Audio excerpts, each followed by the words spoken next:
Drawing wispy clouds.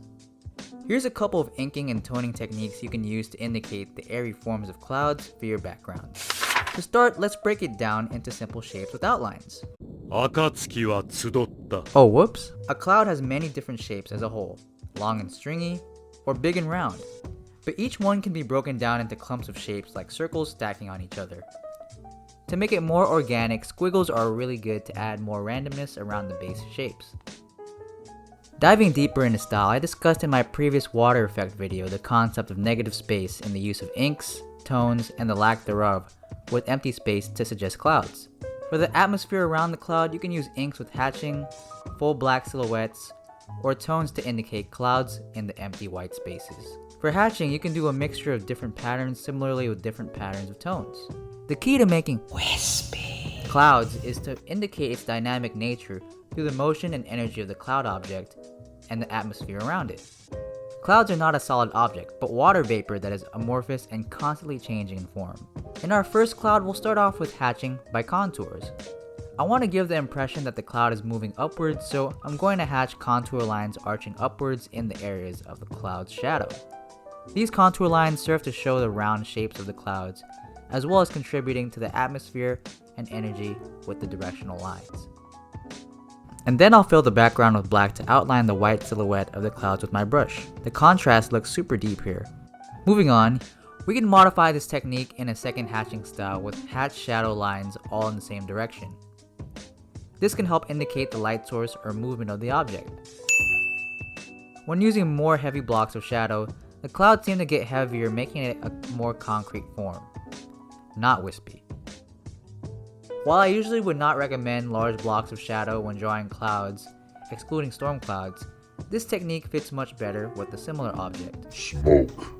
Smoke has the same organic and amorphous forms but has heavier particles more suited for heavy shadows. So in making smoke, we can make an outline of the form with the stack expanding out from one source. Adding more details on the form, we can stack bigger and bigger round clumps as the smoke expands. To make this more organic, we'll do the final outline with more curved squigglies. In doing the shading, you can shade blocks of silhouette around the contour of each clump, focusing on crevices where the clumps overlap. Additionally, you can make outlines around each shape with more curved lines around the initial shape. Now that we've done a couple of inking methods, let's move over to the computer to try out some toning techniques. Using tone instead of hatching, you can create a similar cloud effect by framing consistent tone over negative white space. Here on Clip Studio, I'm putting a blue sky gradient, converting that into black and white by changing the underlying layer color, and then converting the gradient into a tone. Here I'll draw the clouds with a textured white brush. There's a couple of brushes you can download on Clip Studio or Photoshop, but I like the brushes that has some particle textures. My brush is a cloud brush I downloaded for free on the Clip Studio store. As I apply the white negative space, I try to make the areas of light more heavy with white and more particles and textures in the areas of shadow. Adding a new layer of dimension, I add an extra darker screen tone layer and apply it using the same cloud brush.